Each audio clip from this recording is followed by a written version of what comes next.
Bonjour à toutes, bonjour à tous. Heureux de vous retrouver en cette période de rentrée scolaire où l'euphorie des JO de Paris qui se sont si bien déroulés nous semble déjà très lointaine.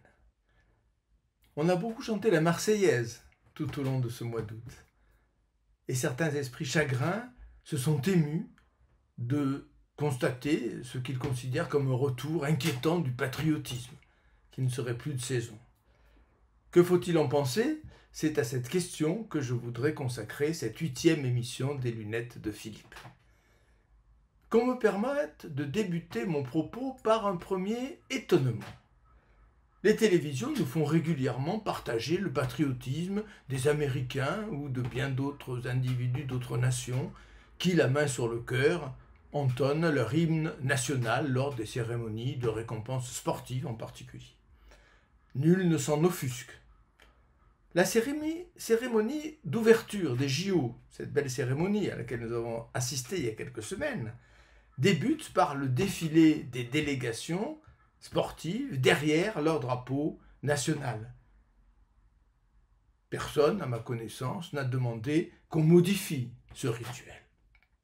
C'est la France et elle seule qui semble avoir un problème avec son drapeau, avec son hymne national, avec tout ce qui relève du patriotisme.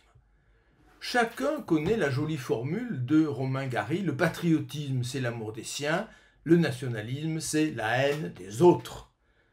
Ceux qui dénoncent le patriotisme de l'hymne ou du drapeau ne confondent-ils pas patriotisme et nationalisme?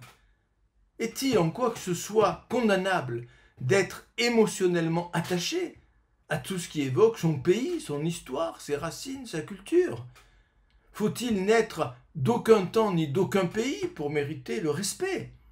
Jean-Jacques Rousseau écrivait au XVIIIe siècle dans son livre Émile ou de l'éducation « Défiez-vous de ces cosmopolites qui vont chercher loin dans leurs livres des devoirs qu'ils dédaignent de remplir autour d'eux. » Je poursuivrai mon propos par un second étonnement.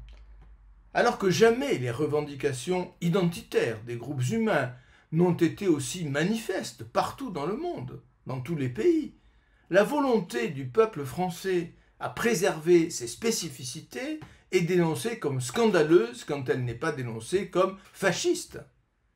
Tous auraient droit à être reconnus, respectés dans leurs différences, à l'exception des peuples coupables d'avoir été colonisateurs tels que le peuple français. C'est là, vous l'avez reconnu, la thèse centrale du wokisme, auquel je consacrerai sans doute une émission prochainement.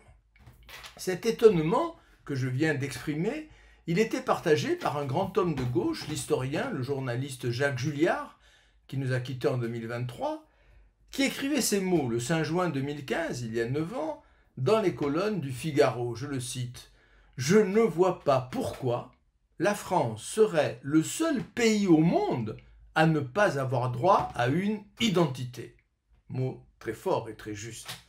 La posture prétendument morale de ceux qui voudraient nous contraindre à juger honteux notre attachement à notre identité s'empêtre en réalité dans les pires contradictions. La première, la principale de ces contradictions est la suivante. Les pourfendeurs de l'identité dénoncent le patriotisme au nom de principes relativistes qu'ils voudraient absolus. Point n'est besoin d'être agrégé de philosophie pour comprendre qu'absolutiser le relativisme est une aberration. Mon regretté ami Jean-François Mattei a consacré à cette question des pages définitives. Les relativistes s'enferment sans s'en rendre compte ou veulent nous enfermer dans une situation semblable à celle que les théoriciens de l'école de Palo Alto, dans les années 60, on les a un peu oubliés aujourd'hui et c'est dommage, qualifiaient en américain de double bind, de double contrainte.